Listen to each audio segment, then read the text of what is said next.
ഒരിക്കൽ ഒരു അധ്യാപകൻ ഒരു ചക്കക്കുരു കാണിച്ചിട്ട് കുട്ടികളോട് ചോദിച്ചു, കുട്ടികളെ, ഇതിന്റെ ഉള്ളിൽ എന്താണ് ഉള്ളത് എന്ന് പറയാമോ?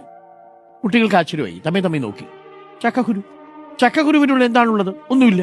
കുട്ടികൾ മറുപടി പറഞ്ഞു, ചക്കക്കുരുവാണ്. അധ്യാപകൻ കുട്ടികളോട് പറഞ്ഞു, ഒരു ചക്കക്കുരുവിനുള്ളിൽ ഒരു പ്ലാവും അത് നിറയെ ചക്കകളുമുണ്ട്. ആകാര അഴകിൽ ആരെയും നമുക്ക് വിലയിരുത്താൻ കഴിയില്ല. അകമറിയാതെ ഒരാളെയും നമുക്ക് അളക്കാനുമാവില്ല.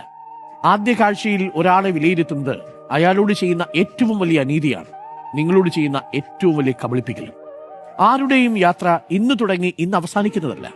ഇന്നലെ യാത്ര തുടങ്ങിയ ഒരു സ്ഥലമുണ്ട്, നാളെ എത്തിച്ചേരേണ്ട ഒരു ഇടമുണ്ട്.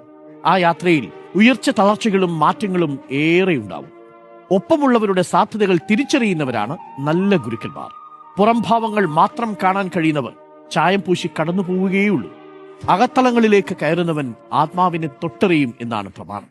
നിങ്ങൾ എന്താണ് എന്നതല്ല, മറിച്ച് ആരാണ് എന്നതാണ് ഏറ്റവും പ്രധാനം.